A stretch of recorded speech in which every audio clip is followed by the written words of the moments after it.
अस्सलाम वालेकुम नाजरीन, मैं हूं आपकी मेज़बान मलाइका अली हुसैन और आप देख रहे हैं एमरेल्ड डिजिटल।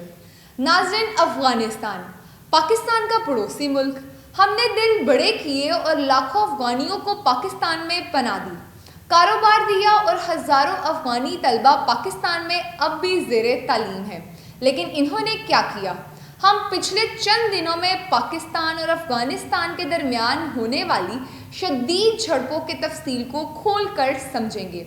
क्या हुआ, क्यों हुआ, दोनों तरफ कितना नुकसान हुआ, इसका जोग्राफियाई और सफारती जाविया क्या बनता है, भारत का किरदार कहाँ फिट होता है और अख्ताम में एक प्रो पाकिस्तान मजबूत और खुद एतमाद नुक्ता नज़र की पाकिस्तान बतौर एक उभरती हुई ताकत इस बहरान से क्या सीखता है और कैसे मज़ीद मजबूत होकर आगे बढ़ता है।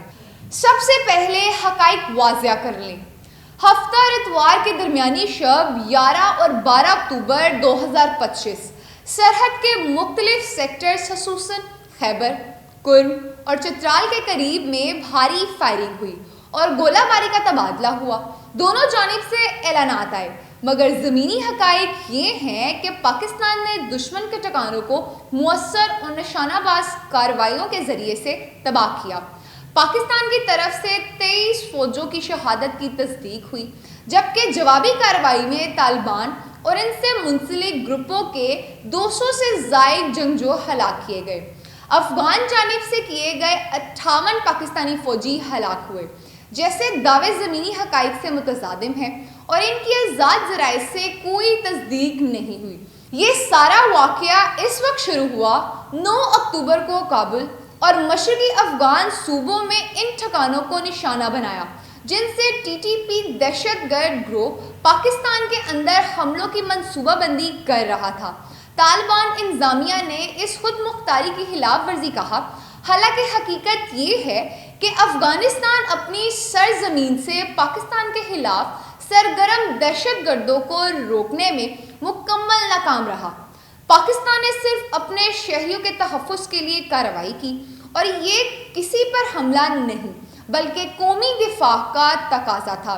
फिर अफ़गानिस्तान की जानिब से ज़िला कुर्म में अफ़गान तालिबान और फितनतुल ख्वारिज ने एक बार फिर बिला इश्तियाल फायरिंग की है, जिसका पाक फ़ौज ने भरपूर और शदीद जवाब दिया है। सिक्योरिटी ज़राए का कहना है कि अफ़गान तालिबान की कई पोस्टें, टैंक पोजीशंस तबाह कर दी। पाक फ़ौज की फायरिंग से तालिबान पोस्टों को शदीद नुकसान पहुंचा और अफ़गान तालिबान की पोस्टों पर आग भड़क उठी। सिक्योरिटी ज़राए के मुताबिक कुर्म सेक्टर में अफ़गान तालिबान की पोस्ट और टैंक पोजीशन तबाह कर दी गई।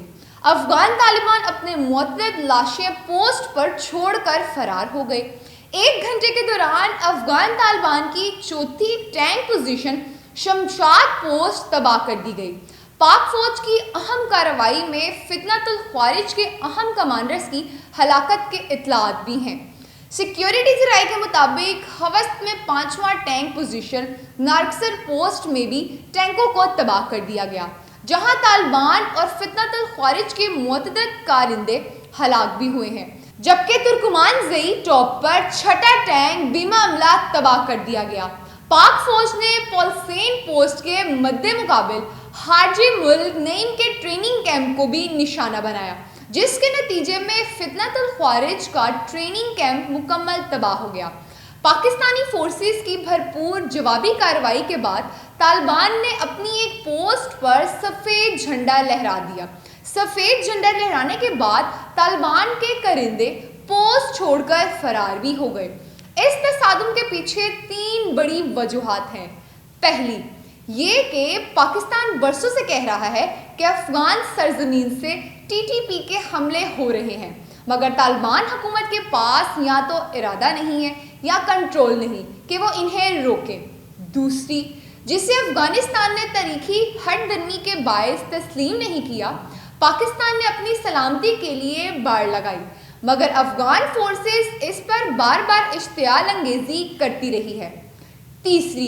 तीसरी वजह यह है कि इस्लामाबाद ने वाज़ेह कर दिया कि वो अब अपने दुश्मनों का पीछा सिर्फ सरहद के इस पार नहीं बल्कि जहां से खतरा जन्म लेता है वहां तक करेगा। ये नई हिकमत अमली पाकिस्तान के अज़म اور صلاحیت کا ثبوت ہے۔ اس دوران پاکستان کو جانی نقصان ضرور پہنچا، مگر دشمن کو کہیں زیادہ نقصان اٹھانا پڑا۔ بارڈر کراسنگ پوائنٹس بند ہونے سے افغانستان کو شدید معاشی جھٹکا لگا۔ خوراک، تیل اور بنیادی اشیاء کی ترسیل روک دی گئی۔ مقامی ذرائع بتاتے ہیں کہ افغان علاقوں میں تجارتی سرگرمیاں ٹھپ ہیں اور لوگ حکومت کی کمزوری پر سوال اٹھا رہے ہیں۔ دوسری طرف پاکستان نے اپنی تجارتی انسانی امدادی راہیں منظم انداز میں کنٹرول کر کے یہ پیغام دیا کہ فیصلہ اسلام آباد کرے گا کہ بارڈر کب اور کیسے کھلے گا۔ یہ جھڑپیں دراصل علاقائی طاقتوں کی گیم کا حصہ بھی ہیں۔ پاکستان ایک ایسا ملک ہے جو چین کے بیلٹ اینڈ روڈ منصوبے میں مرکزی کردار ادا رکھتا ہے۔ سی پیک کے ذریعے پاکستان مغربی چین کو بحیرہ عرب سے جوڑتا ہے، اسی لیے استحکام پاکستان کے مفاد میں ہی نہیں بلکہ چین اور خطے کے دوسرے ممالک کے لیے بھی ناگزیر ہے۔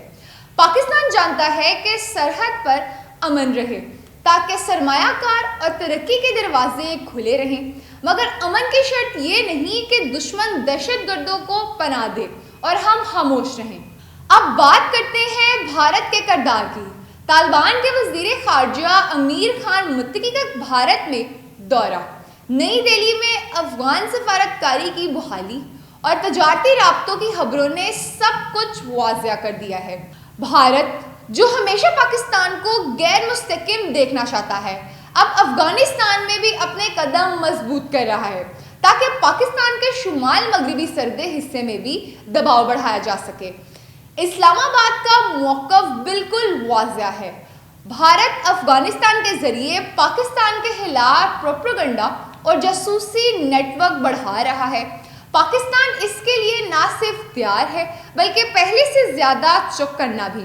سفارتی سطح پر پاکستان نے ہمیشہ اپنے اتحادیوں چین، سعودی عرب، قطر اور IC کے ساتھ رابطے قائم رکھے ہیں، مگر اب اسلام آباد جانتا ہے کہ افغانستان کے معاملے میں بات چیت سے زیادہ عمل کی ضرورت ہے، کیونکہ طالبان حکومت نے وعدہ تو بہت کیے مگر کبھی پورے نہیں کیے۔ پاکستان نے ہر ممکن تعاون دکھایا، لیکن اب وقت آ گیا ہے کہ رد عمل نہیں، پیش قدمی دکھائی جائے۔ پاکستان کے لیے اب اگلا مرحلہ پالیسی کی مضبوطی ہے۔ سمارٹ ڈیٹرنس یعنی دشمن کو وہاں مارنا جہاں سے خطرہ پیدا ہوتا ہے۔ بارڈر مینجمنٹ تاکہ کوئی غیر ریاستی گروہ پاکستان میں داخل نہ ہو سکے۔ انٹیلیجنٹ کولیبوریشن تاکہ عالمی سطح پر پاکستان کا موقف مضبوط رہے اور سب سے آگے بڑھ سکے۔ قومی یکجہتی کیونکہ مضبوط دفاع صرف بندوق سے نہیں بلکہ قوم کے اتحاد سے ممکن ہوتا ہے۔ افغانستان کی معیشت اس وقت پاکستان کی تجارت اور راہداری پر انحصار کرتی ہے اور اسلام آباد کی جانب سے یہ واضح پیغام ہے، جب تک تم دہشت گردی کو سپورٹ کرو گے ہم تمہاری معیشت کو سپورٹ نہیں کریں گے۔ اب اختتام میں پاکستان کا لہجہ نرم نہیں بلکہ واضح اور دو ٹوک ہے، کبھی دوحہ، کبھی بیجنگ، کبھی کابل، مگر ہر بار وعدے ٹوٹے۔ دہشت گرد گروپوں کو ختم کرنے کی بجائے انہیں پناہ، تربیت اور مدد دی گئی۔ اب پاکستان اس کھیل کا حصہ نہیں۔ اسلام آباد کا موقف دو الفاظ میں سمٹ گیا ہے، بات ختم۔ اب صرف کارروائی جو سرزمین پاکستان کے خلاف استعمال ہوگی، انہیں ہر جوابی وار ہوگا۔ پاکستان کسی ٹیبل ٹاک یا وقتی امن معاہدے کا قائل نہیں، کیونکہ تاریخ نے ثابت کیا ہے کہ افغانستان نے کبھی اپنے وعدے پورے نہیں کیے۔ اب پاکستان اپنے فیصلے خود کرے گا، اپنی سرحدوں کا دفاع خود کرے گا اور دشمن کو جواب بھی اپنے اصولوں پر ہی دے گا۔ یہ تو نیا بیانیہ ہے جو ایک ابھرتی ہوئی طاقت کے وقار کے مطابق ہے۔ پاکستان اب رد عمل نہیں بلکہ پیش قدمی کی پالیسی پر ہے۔ اپنی عوام، اپنی معیشت، اپنی سرحدوں کے تحفظ کے لیے دنیا کو یہ سمجھ لینا چاہیے کہ پاکستان امن چاہتا ہے مگر کمزوری کے ساتھ نہیں۔ پاکستان باتوں سے نہیں، عمل سے اپنی خود مختاری منوائے گا۔ اور ناظرین، جب پاکستان اپنی سیکیورٹی، وقار کے لیے کھڑا ہوتا ہے تو یہ صرف ایک ریاست کا عمل نہیں ہوتا، یہ قوم کا اعلان ہے۔ ہم مذاکرات سے نہیں اپنے عمل سے امن قائم کریں گے. ہم لفظوں سے نہیں اپنی قوت سے خود مختاری منوائیں گے. کیونکہ پاکستان کمزور نہیں، پاکستان تیار ہے، متحد ہے اور ابھرتی ہوئی طاقت ہے. ابھی تک کے لیے اتنا ہی. اسی کے ساتھ اپنی میزبان ملائکہ علی حسین کو دیجیے اجازت. ملتے ہیں نیکسٹ ویڈیو میں. خدا حافظ.